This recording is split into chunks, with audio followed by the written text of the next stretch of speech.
Welcome to the PTR Physiotherapy Rehab Podcast. My name is Warwick Schmidt, and in this podcast we interview subject matter experts, authors and elite athletes to help inform clinicians and patients and generate discussions around sports, rehab, health and how to get people back to their best. We hope you can take away some content and use it in your practice.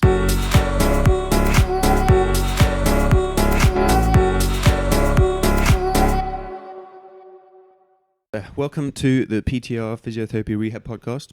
Today we have a really good episode. As a guest has joined us, Becky Wilde, who is a bronze Olympic medalist. She's kindly joined us today to talk us through her rowing experiences and her injuries and how she's got through them. And then we'll ask a little bit about how the Olympics were. So if you could just introduce yourself, that'd be great. Yeah, well, thank you for having me. Yeah, I'm Becky Wilde. I'm a rower. And I rowed in the Olympics this summer and came away with a bronze medal in the women's double sculls. Excellent. So how did you start rowing? How did you start getting into rowing? So I was a swimmer throughout all my teenage years. Swam for 10 years. So a high level. Went to University of Bath. And I fell out of love with swimming, and rowing had first kind of piqued my interest in 2012. I remember watching Catherine and Hannah and Anna win the women's double sculls, and Helen Glover and Heather Stanning win the pair. And it was something that I wanted to try, but I wanted to see how far I could get in swimming first. And I was told throughout my school years and stuff, you're really tall, you should try rowing. And so at Bath they had what we call talent ID program, world-class start in rowing. So I fell out of love with swimming, and I emailed the coach for rowing and tested out quite literally the next day.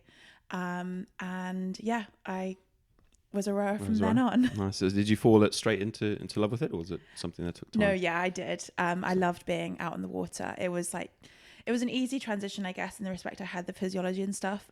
But learning a new sport was obviously a bit tricky. But yeah, I just loved it out there and loved it ever since. Excellent. I just realised I haven't introduced the other guest. Sorry, we steam straight ahead. Sorry, we've got Matt Anthis from Australia. He's a rowing specialist physio, and Becky Moneley, who is a chiro, who also is a rower. And we've had them both on the previous podcast talking about how Becky has overcome some injuries and some insight for physio. So both of those two, would you be able to sort of introduce yourself briefly, Matt, if that's all right? Yeah, so I'm a physio in Australia.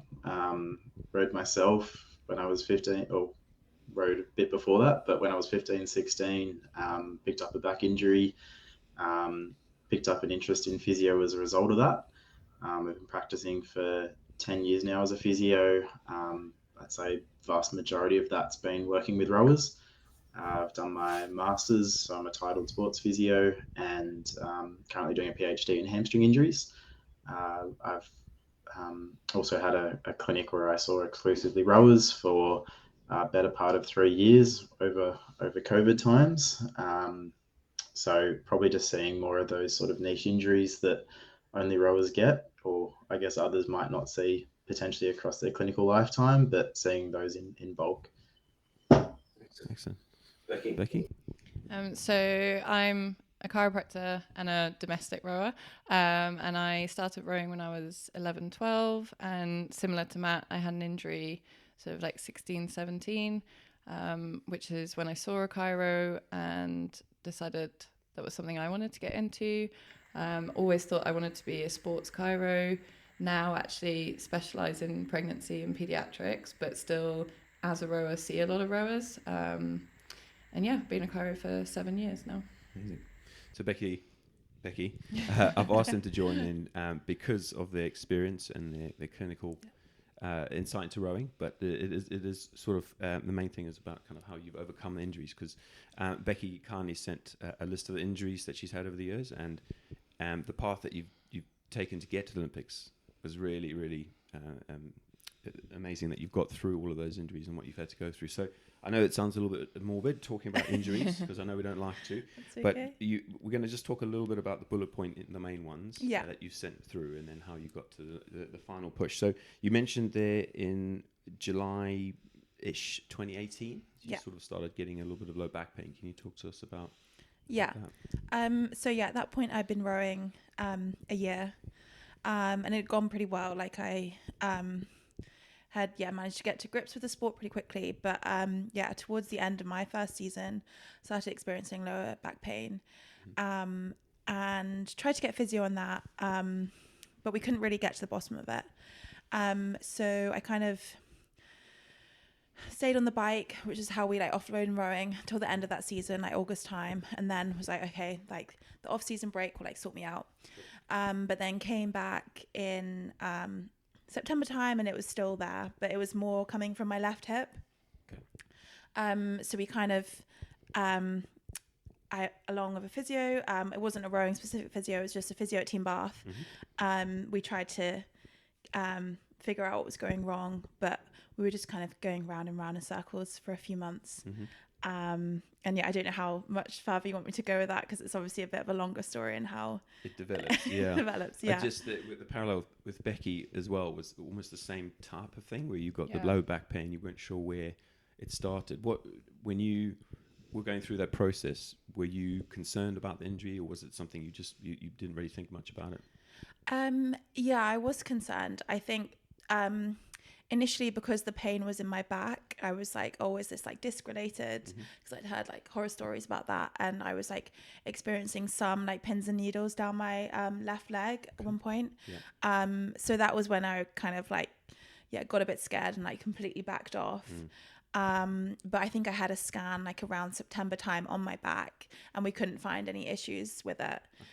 There was just like wear and tear, they said, from just having done sport or whatever from a young age. All those years, And so at that point I was like, oh, okay, it's fine, like at least it's not my disc. It's like let's crack on and see if I can just like train through it, kind of thing.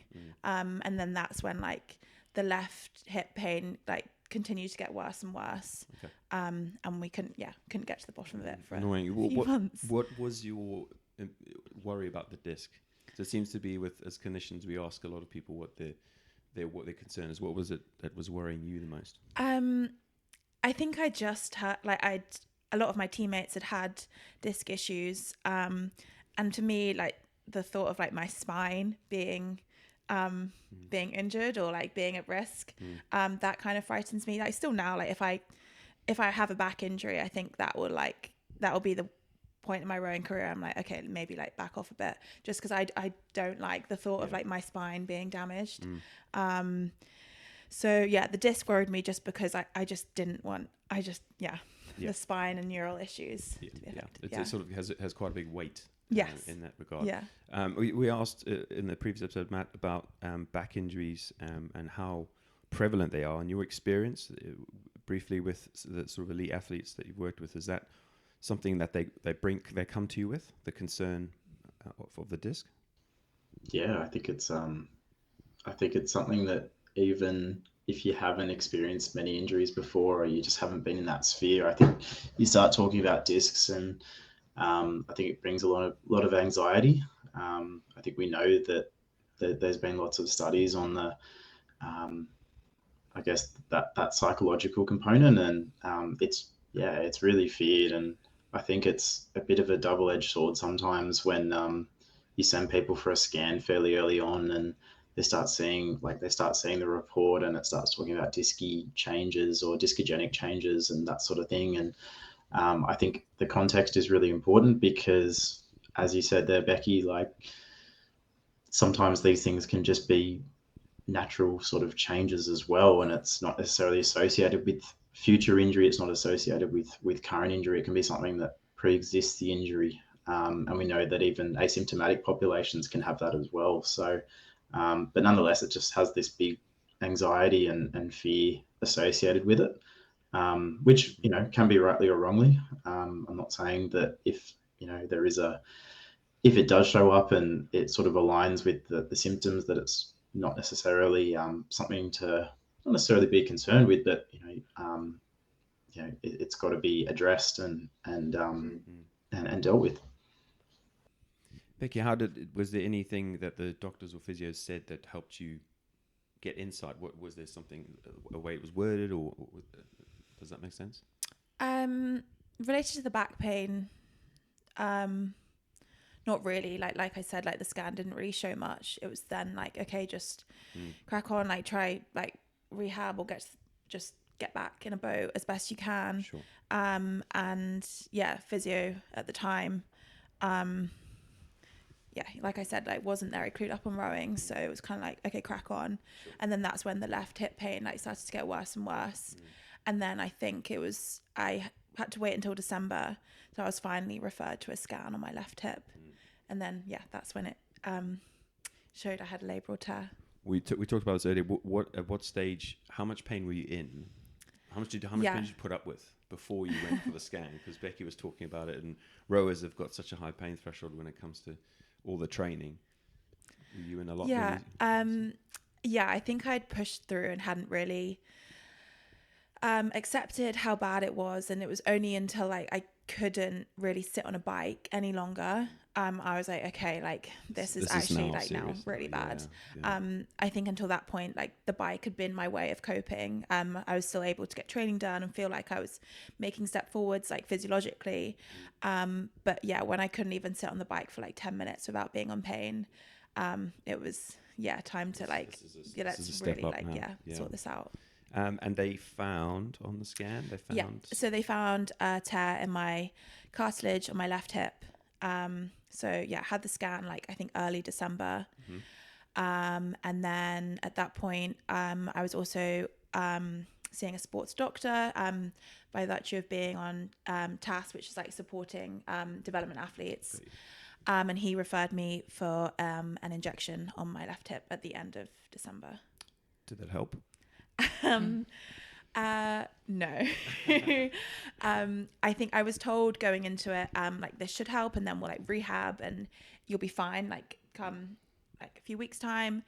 When I was getting the injection, they said like for various people it would take varying amount of time to like kick in. Sure. And like originally the first few days I was like in so much pain, and I was like, okay, no, that's fine. Like it'll get better. And then I was at home for like Christmas break.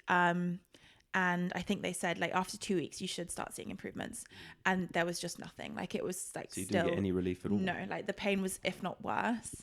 Okay. So yeah, when I went back to see the doctor, when I went back to Bath in January, he was then like, okay, let's refer you to the specialist and see what the next steps are.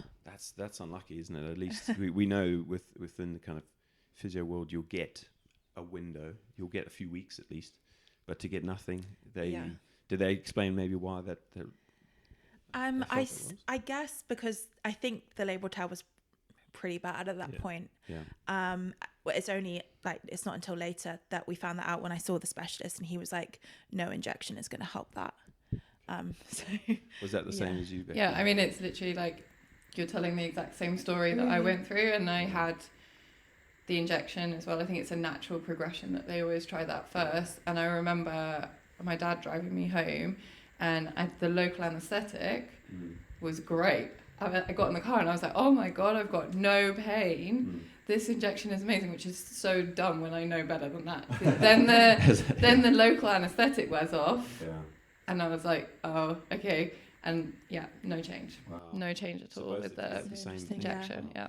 Rowers' hips are yeah, and you hear that quite often, actually. Or you get this window of hope where it feels better for a couple of months. Yeah. And then people go back to training, feel better, and then it comes back. And especially with rowers, you hear of people that have had like a shocking amount of steroid injections in different parts of their bodies. So that's also, I mean, with in terms of medical stuff, it's generally 3. I don't know, Matt, whether you've experienced different things in Australia, but for most things, back or shoulder, you probably want about 2 to 3 max, and otherwise it starts changing things. But is that what you've experienced, Matt? Yeah, I think it depends on the success of them. So I think if you're really, really trying to avoid surgery and you've had 2 or 3, then I think you've really passed it. If you're really looking to just explore every option before you get to that point, I think that's probably where you draw the line. I think sometimes if you're having some success with it, there might be a little bit of leeway, but it really depends on The surgery itself, how invasive it is, what's the recovery, what point in the season. There's a lot to sort of consider from that side of things, and I think, that's where there can be a little bit of grey area, and just about the disadvantages with having a whole heap of them as well.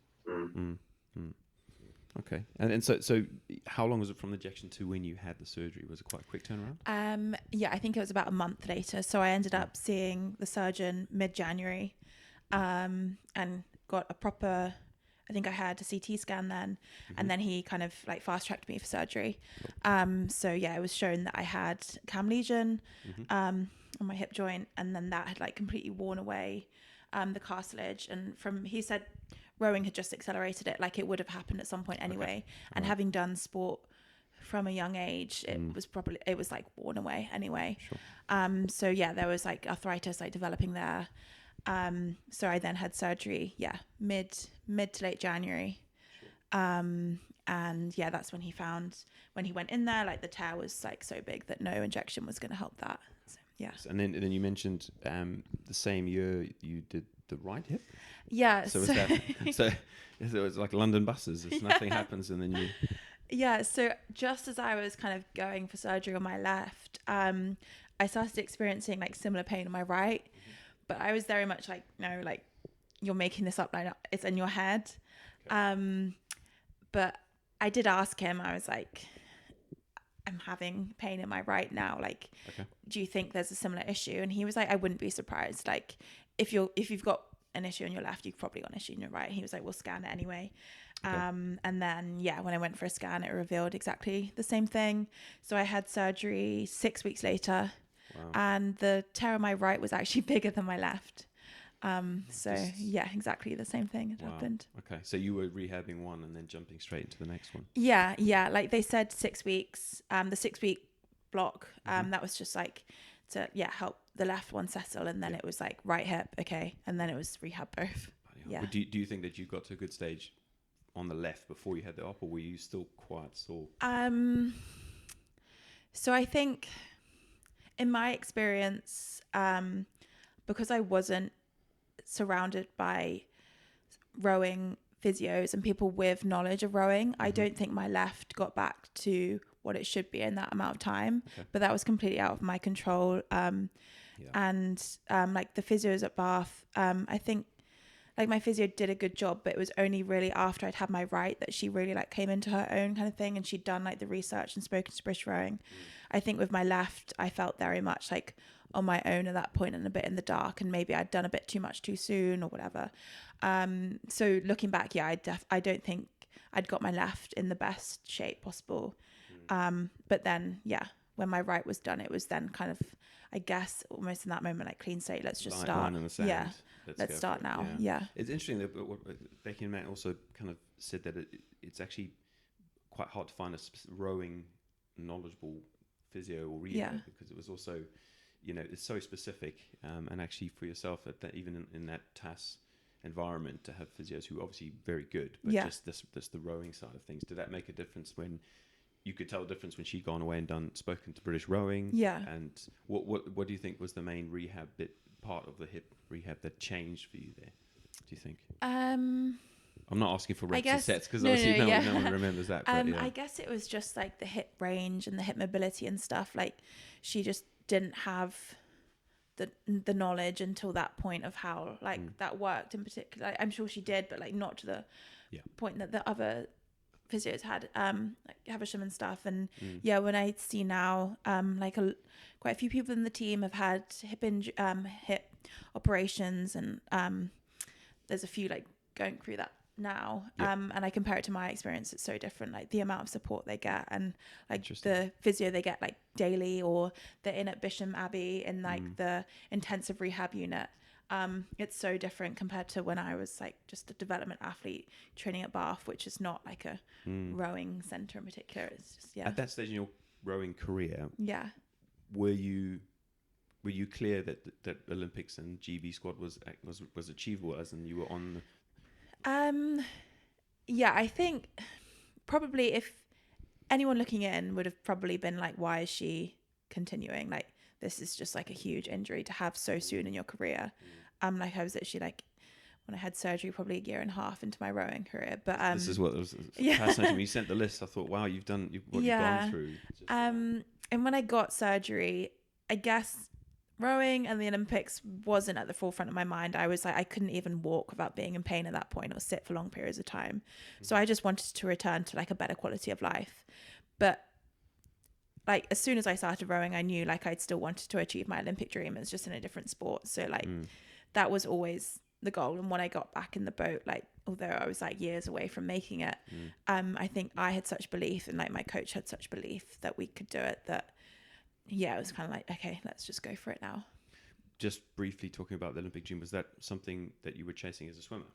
Yeah. Okay, So I know it might be a bit of a sore subject, but like, why did you have to change? Do you feel that you had to change? Like I swam. So I swam internationally swimming, but I had overtrained a lot throughout my like swimming career, and I think just I just reached the point where I kind of felt like I was bashing my head against the wall. I wasn't enjoying what I was doing, and staring at a black line every day wasn't the most fun thing. Quite mind-numbing, isn't it? Yeah. And I kind of promised myself, if I'm not enjoying it anymore, I'm going to stop. Okay. And rowing, like kind of like I said, was backup plan in a way. So yeah, it was just like the Olympic dream just switched from one easy sport to the next one. Just like that. Okay. Yeah. Do you use swimming as sort of a cross training for fitness as well? Or? I don't so much now, but throughout my career, especially around the hip time, I've used swimming as cross training. It's good. It's good. Good for the engine as well, isn't it? Offloading. Yeah, definitely. And Becky was saying it helped you as well, didn't it? With opening up the hips. Yeah, because I was saying there's so much flexion in rowing. Yeah. And it's the same on the bike to an extent, unless you're sort of upright and offloading, that I found swimming felt good because it was opening everything up. And I used to swim before I rode as well. So it's like Becky. But yeah. So I think as long as you have okay form swimming, then it's good. But like we were saying before, like Matt was saying in the last episode, that you can end up with like compensation injuries when you're cross training on something that you're not confident with. Definitely. Upper limb, the shoulders and things, I guess. Yeah. So that was March 2019. Yeah. And then how long was it? We also talked about getting back on the water. How long was it before you were actually in the boat doing sessions again? So I didn't get back on the water until June. So yeah, 3 or 4 months until that point. And then even at that point, it was just kind of like sit in a boat and do some skills and then get out after like 10 or 15 minutes. It wasn't until the end of July I was properly doing rowing sessions. Until that point, like all my fitness and stuff was done either in the pool or when I was able to get back on a bike, it was back on the bike or cross trainer or the step machine. Yeah.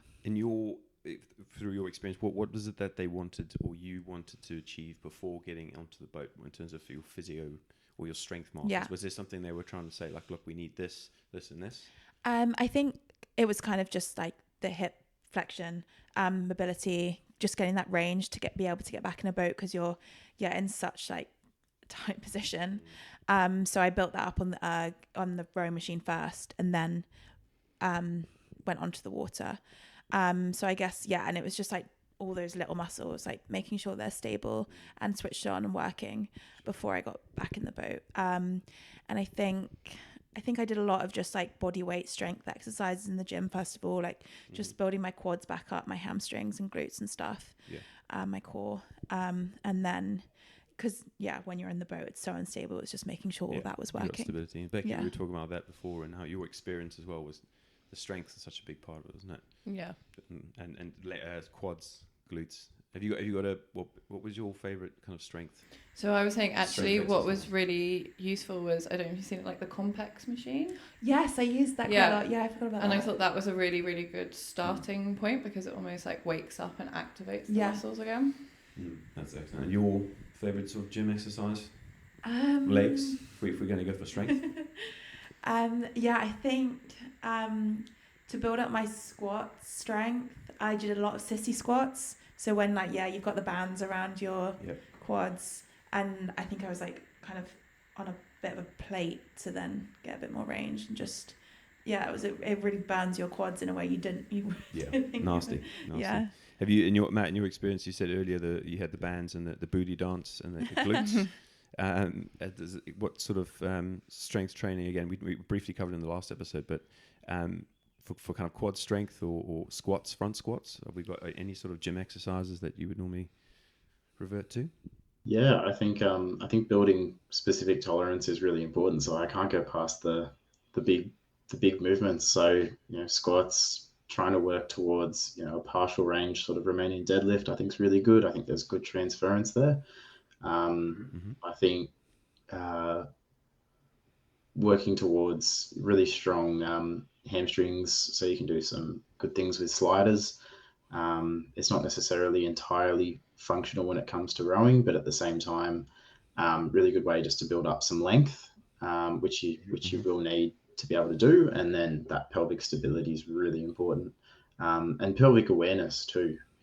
It's not just being able to recruit your core, it's actually being able to just get into the right positions at the right time in the stroke and having the flexibility to do that. And so those bits came together back in June again. And then when was the first race back for you then? So it kind of all happened quite quickly after July. I went on, we just had like an end of season training camp in August time just for the Talent ID program. Like that's just how we used to finish our season. Sure. And I kind of performed fine in that. In my single, was kind of like near the top of the sheet, and I was still under 23 at the time. And I decided, because I had to take time out earlier in the season, I was going to train for one more week before going on holiday. Yeah. And we were going to do just a week training at Caversham, where our British rowing like training base is based, and the under 23 team were training there at the time. And I was there alongside one of my training partners, Zara, and we just hopped in a double for a week because our coach was there, and he was like, okay, you guys can just train a double, train with the under 23s, just see how you get on.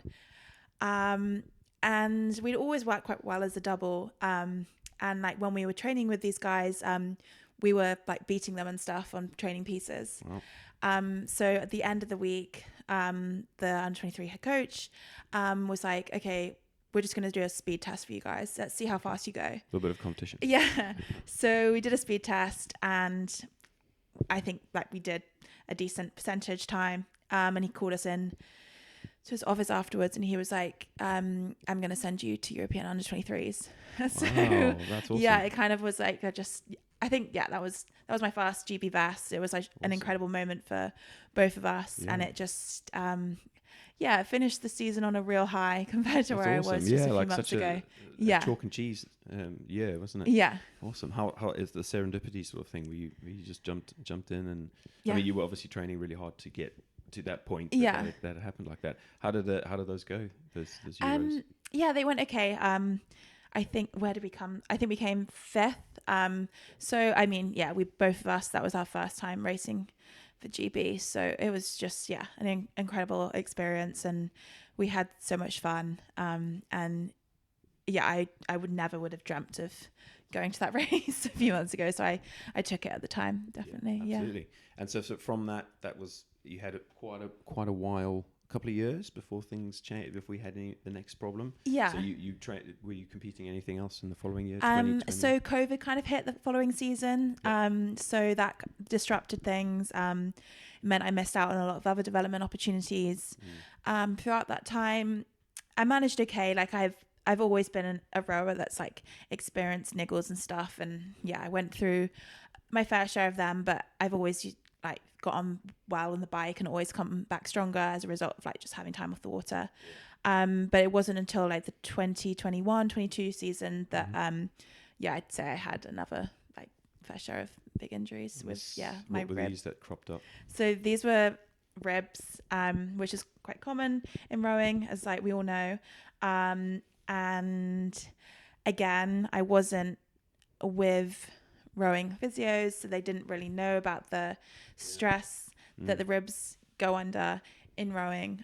So throughout those few months, I think I was kind of like misdiagnosed at points, with it being muscular or like shoulder related issues, and we didn't quite realize that it was like, just stress responses in the bone.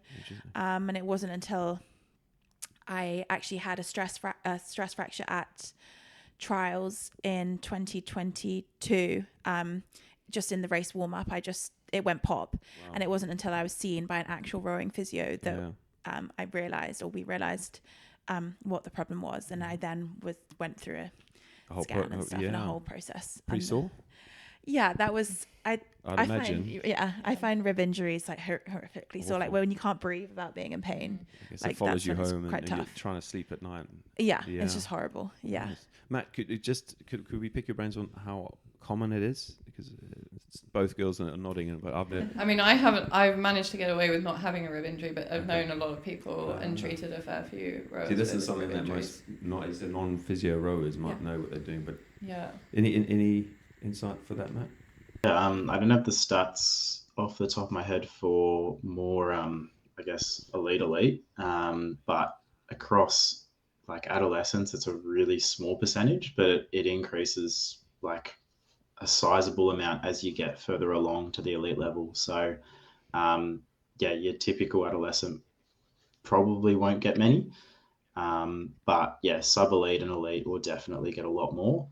I think it's probably heading towards the double-digit sort of percentage off the top of my head, but I'd have to double check. It's been a while since I've seen it, to be honest. No. And in terms of rehab, what would be the kind of markers, the things that you want to work on? Is it apart from obviously standard core work? Is there anything that you would add in?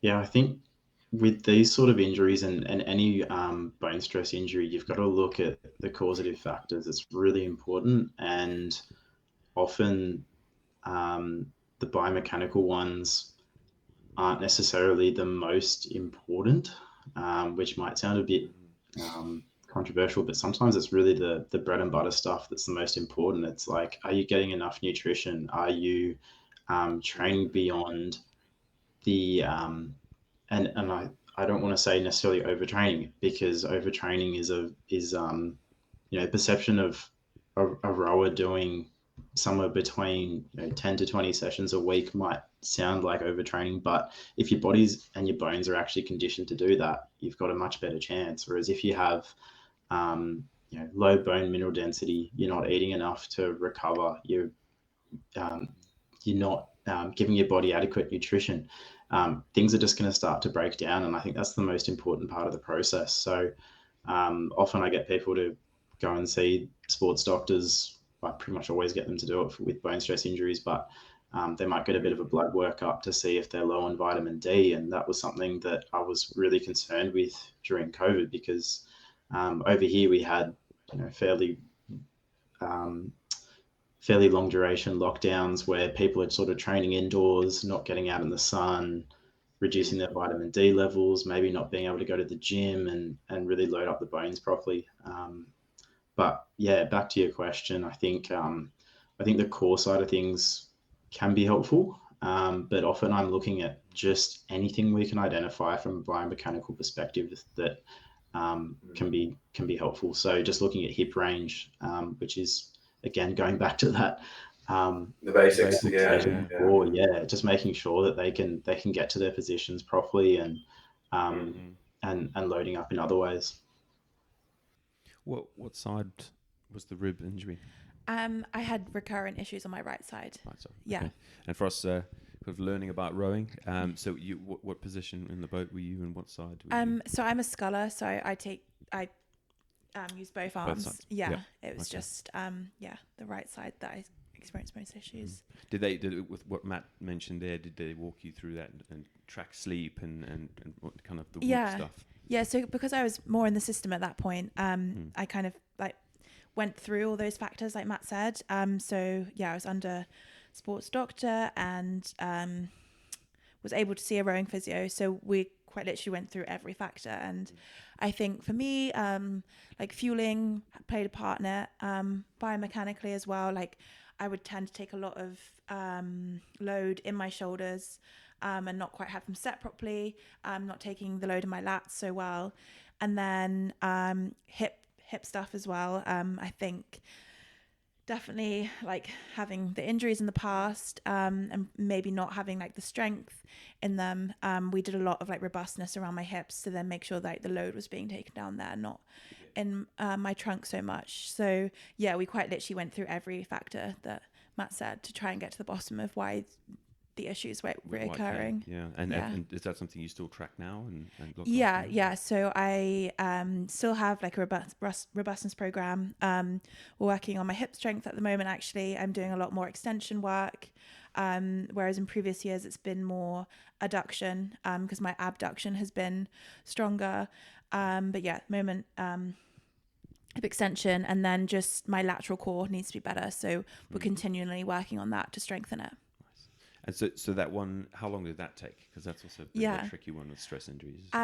Yeah. So the whole of the 21-22 season, I was kind of experiencing issues, and it wasn't until it went properly in February that we really got to the bottom of it. And I think I was back training by April, and maybe May I was back to full program. I think we took it slowly at that point because they'd reoccurred so much, absolutely. and it properly like popped by that point. That must be not that common. It can't be too common. I would haven't looked at the evidence, but for the rib to physically give way as well. Yeah, I think that's less common. It's more it's mainly stress responses that we get. So like even last season I got like a stress response, but that was much quicker to recover from.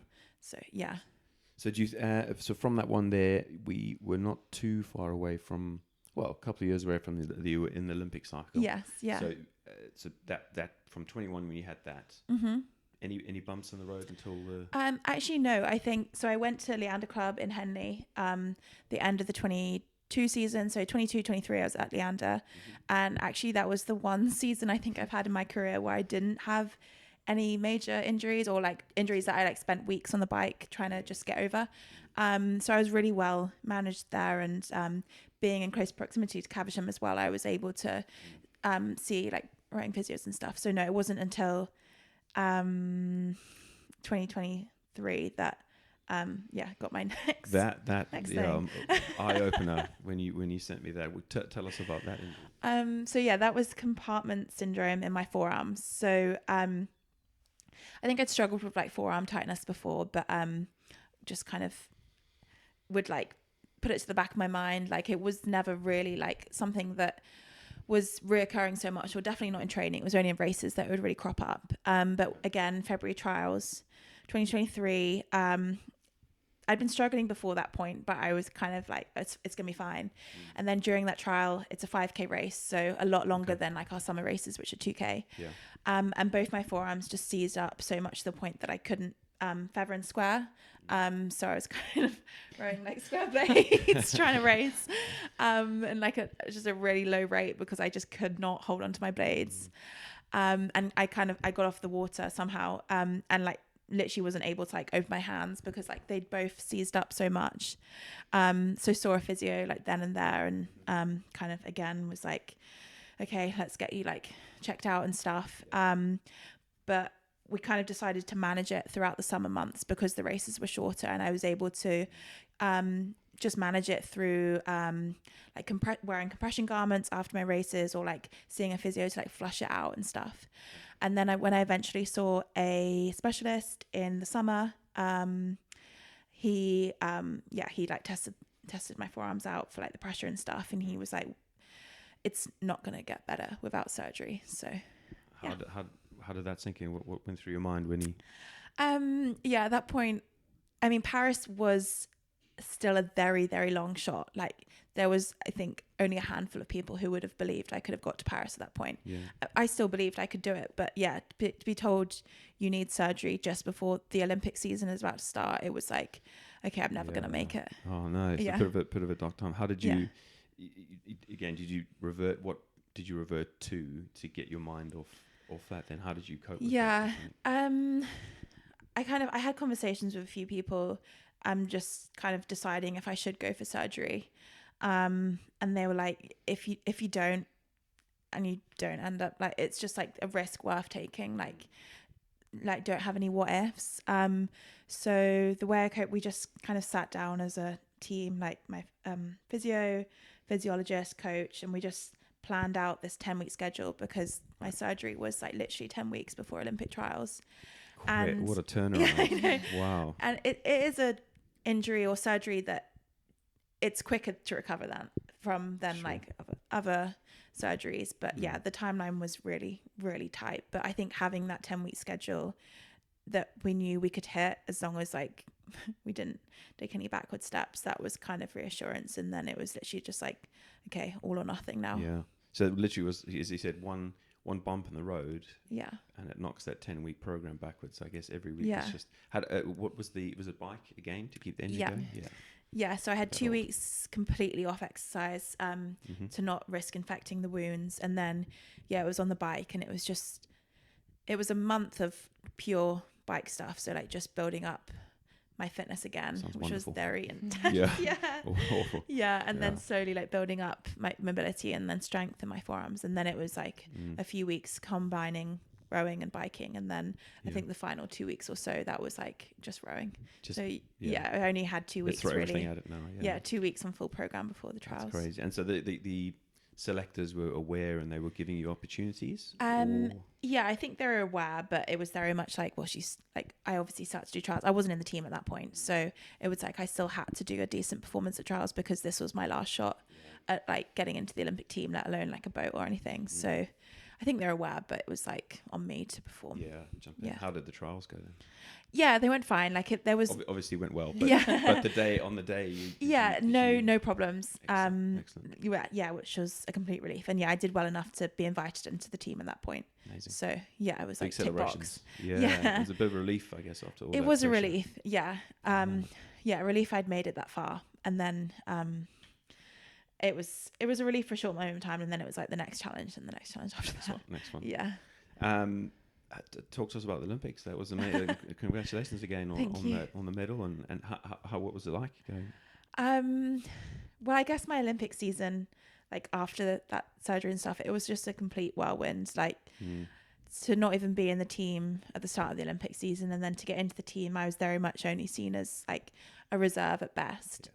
But I kind of fought my way into contention for the double, and then was finally selected in the double in March.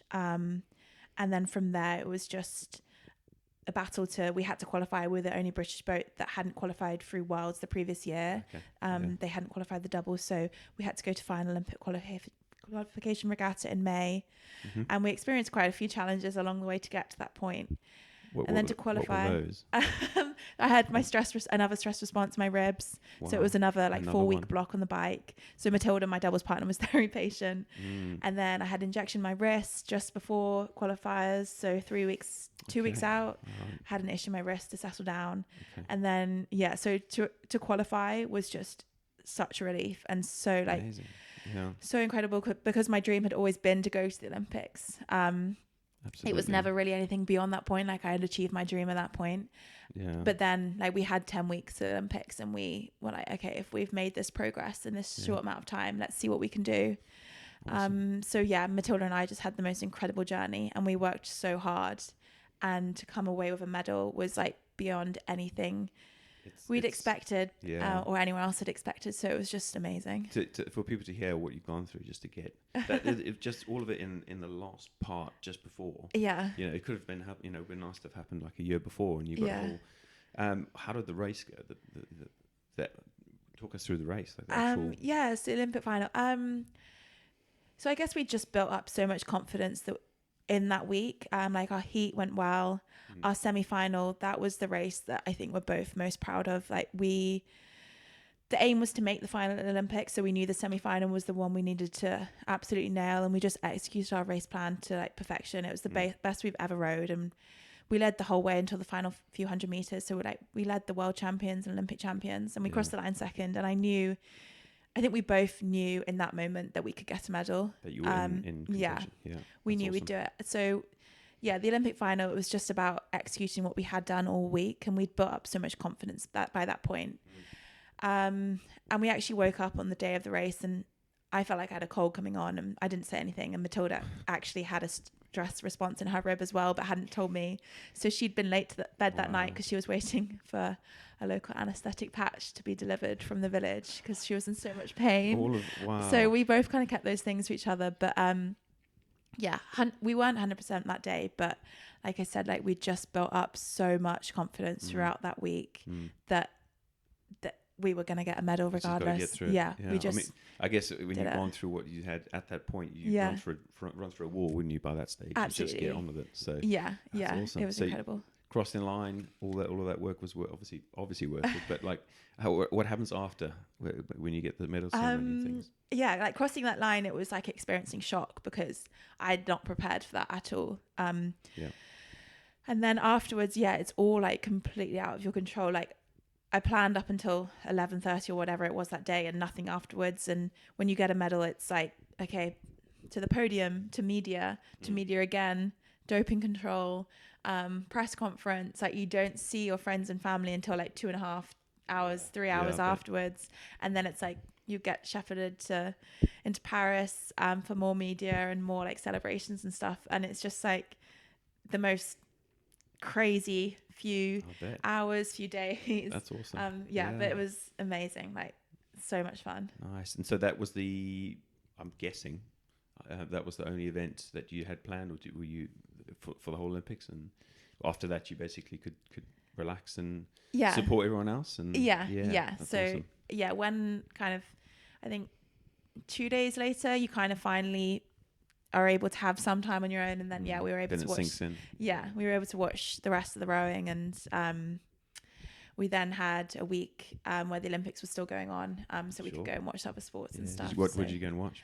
I watched some athletics, which was amazing. Gymnastics, taekwondo. What else did I watch? I think athletics was the highlight. So, that was so much fun. I went to watch that a couple of times. Yeah. Nice. No, that's awesome. What you've been through. Are you still rowing now? Still got goals for the next Olympics and things like that? Yeah. I've had a break, a few months out, and now I'm back training, and I definitely want to go for LA. So awesome. That's going to be amazing. Well, that was amazing to have you on. Becky, Matt, do you have any questions? No, I think it's just interesting. I definitely think there needs to be more research into why certain people get more injuries than others, and it probably sounds like a lot that Becky's got, but actually you speak to most rowers and they've got a list. Okay. And I think there's definitely more work being done into, like, there's a lot on Red S now, and I think it sounds like from what Becky was saying there was maybe a little element of that with the ribs. Definitely, like, even though we're not talking about a long time period, you're 2019 to 2-3 years later, the management was stepped up, it sounded like, anyway. I think once you're in the system, or like once you're in the senior team, you're able to find the answers so much easier. But until that point, it's kind of like finding your own way. Like Red S, I think there's a lot of research being done now, but it's not, people aren't so much aware of it at a younger age or at an age where you're not quite in teams yet. And I think, I've definitely had issues with that, but it's not until I was under the right people and getting the right support that we found the answers to that.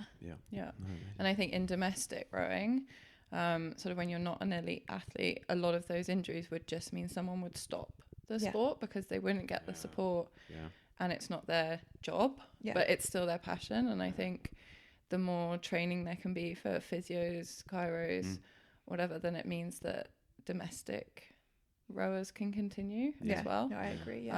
Because I think it's a shame, and I think even adolescents will stop rowing before they even get the chance. Really have a good go at it. Because I don't think you will meet a rower in their, now I'm in my 30s, that hasn't had an injury. Like it's just not the case, and I don't know if other sports are like that or not, but I think rowing seems to have a very high incidence. It's a lot of stuff. It's a lot of pushing through pain. It's a kind of an overuse injury sort of thing, where it's obviously you're not breaking and dislocating shoulders, but the pain that you're willing to push yourself through. It's like a through, chronic. And it was making me laugh when Becky was saying about doing trials and the fact that she couldn't square or feather. Right. she still continued, like didn't stop. You know, like you'd have a footballer with like that would twist their knee, right, or fall over, and they'd come off the pitch, right? But you just keep going. Carried on. Like, and I remember when my hip was at its worst, we were paddling up to the start at the Tideway, and I could feel it in the warm up. And then we still had like a 5K race to do in January. It was like Quinton Head. So, and that was not great for joints. But I didn't go, no, we can't do this race. I need to get out. You just do it. And then I just had my sunglasses on so no one could see I was crying. And the videos are just hideous. But yeah. I think that just the insight again for what we've had today is how much rowers are willing to push through or are capable of taking on. So I guess for physios listening to this as well, or anyone listening, like we can push rowers quite hard. It's just getting you on the water as soon as possible, isn't it? Yeah. So anything from your side, Matt? I just wanted to say congratulations, Becky, on the medal and overcoming so many obstacles as well. It's really interesting hearing the story, because I think you generally sort of, a lot of people just see the outcome. They don't sort of, see the journey along the way. And I don't think for a lot of people it's that straightforward, but actually hearing the story is always really, inspiring. I think just on the previous point, I think the issue always is that some of the most experienced practitioners are often looking after the top tier athletes, which is essentially the way it should be, but also it also means that people who are starting out, or the junior athletes, don't necessarily get those experienced or practitioners with experience in that particular sport. So hopefully with education and that sort of thing, it'll get better, and I think it has probably gotten better overall. I think some of the graduates at the moment are a lot better versed than even I was across a number of different sports, maybe not rowing so much, but definitely other sports. And I think we'll look to see that change, just as almost the demands and the competition gets more challenging with just the way things are going. Yeah, everyone's getting faster and stronger, aren't they? So thanks again for coming on. It's great to meet you and hear your story, and hopefully listeners will really take that on board. But we'll finish there. Thank you for your time. All right. Thank you for having me. Thanks.